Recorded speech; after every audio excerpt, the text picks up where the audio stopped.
How y'all doing today? Hope y'all having a stimulated stimulus. Happy Thursday. I hope the world is doing good. I hope everybody feeling beautiful. I hope you're feeling as beautiful as you look. This is Al Fila taking over for Nick at Night once again.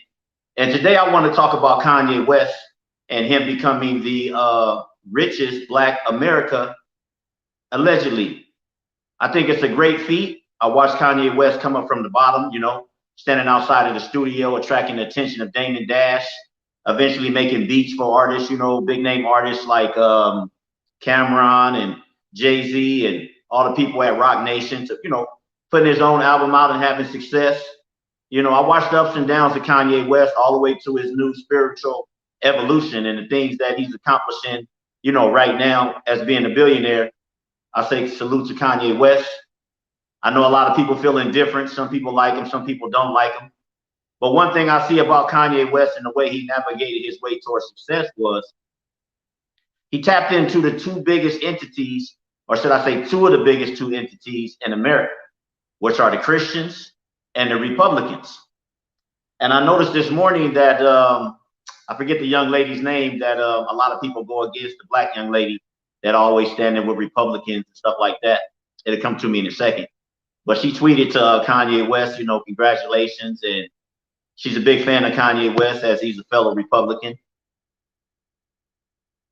Me, myself, I'm a Democrat, but I want to say cheers to Kanye West to being, the richest Black American at this point. Because a lot of people said, 1 billion was good with Jay-Z, as a rapper. Dr. Dre did it. But from what I'm hearing, Kanye West is reportedly worth about $6 billion. And I think that's great. And as you can see right here, this People article says Kanye West is worth 6.6 billion.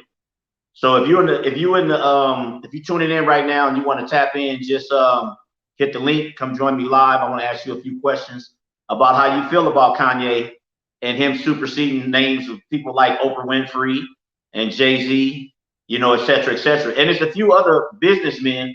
I believe it's a lawyer and it's another businessman that's also on this list. Now, these are just Americans. Of course, in the world, there's of course some Africans from Nigeria and some other places that are, far more wealthier than Kanye West. But we're talking about the richest Black American. Salute to you, Kanye West, and all the ups and downs that you've been through trying to achieve that feat that you have achieved. I think it's great, and I salute you. A lot of people haven't even became, 100,000aires, you know what I mean? So to become a billionaire in America, that's something big. And Kanye has done that along with, other people. But I salute Kanye West because I like Kanye West and his spiritual approach towards things. I like the fact that you hear more about other people in the news that are billionaires and the moves that they're making on the business side.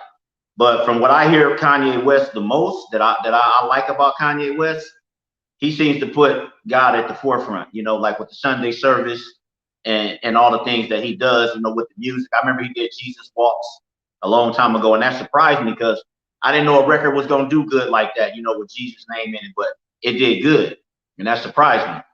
So I just wanted to get on here real quick, man, to salute one of our brothers in the rap community, Kanye West, for becoming the first billionaire. Now I want to move on to something else that's almost like an oxymoron. That's almost like the reciprocation or the flip of that. I was reading an article where Waka Flocka Flame, I believe Debbie Abney's son from not that show Love and Hip Hop, but the that show that he's on. And he said he was broke. And I was thinking to myself, like, well, he might not be broke like me and you when we say we broke, but according to his standards and according to this article, he's lost a lot of money, during this COVID, not being able to do shows and the things that, he normally can do to generate money and to generate funds for his family, etc. And so to me, it's just such an oxymoron that you could have a guy like Kanye West, you could have a guy like Waka Flocka Flame, both great musicians, both brilliant artists. But one guy just goes to being a billionaire and another guy claims that he's broke. Which brings me to this point. Whatever you're doing in life, Whether it's music, own your masters. You know, if it's writing a book, or if it's something to do with fashion, or anything to do with something that you may want to stay in control of, do your paperwork first. You know, make sure you own your copyrights. You know, make sure that you own all the rights to all the things that you do, and don't sign them over to people, because it might limit how you can merchandise. It might limit how you can really capitalize off of your products. And I think Kanye West is an example of how to monetize to the fullest all of your products, not just your music, you know, but everything that you can, as far as your name, you know, lending it to shoes and things like that. I think that in Waka Flocka's situation, I think his mom was handling a lot of his business. And it seems just to me that he was depending on more, you know, like rap money, show money. And so when the show money kind of dried up and he wasn't able to move around and do those shows, or maybe special appearances, it seemed like he couldn't get to the bag like he wanted to get to the bag. So I think that kind of slowed him up. Now, this brings me to something off of his name. Even though he don't have a hit single out, he should have been able to monetize his name way more than just doing shows. You know, it's millions of products that need a face. You know, look at all the beverage companies. Look what Rick Ross is doing. You know, everybody, E40 is even doing it. The Earl Stevens selection with the liquor. You know, I think there's so many ways to monetize yourself besides having to actually be on location and having to appear. You know, so toast to Kanye West and cheers to Kanye West, you know, for taking it there. You know, Jay-Z took it there, and you always hear about Jay-Z, every move he made, you know, they publicize it. I think it has a lot to do because, you know, who his bae is, Beyonce, it has a lot to do with that, and I get that. But Kanye West, it seems like on the business front, he just was able to do it real quietly, and he kept the focus on the music and the quality of the music. And, you know, in my opinion, he's one of my favorite artists. He puts out a lot of good quality music. And then in the story with Waka Flocka Flame, I get it. You know, you can't do shows and you can't get out there like you want to get out there. But I just feel like you could have did way more, you know, with your name, especially when you was hot. You know, like you could have did some movies. You know, it's unlimited potential in this digital era of the things, you know, that you can do. But back to Waka Flocka's mom, when I was speaking on all the artists that she put out, I couldn't remember French Montana. That was a big one.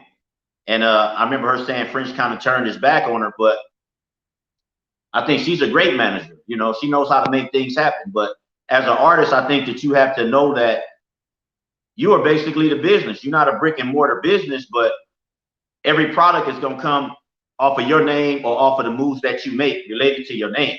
So I just think you have to be a creative in your business endeavors just as much as you're creative in the songs that you write.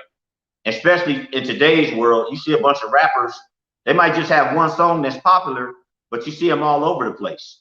If you watch TV right now, you'll see a lot of older rappers in commercials for like Geico Insurance, you know, like Tag Team.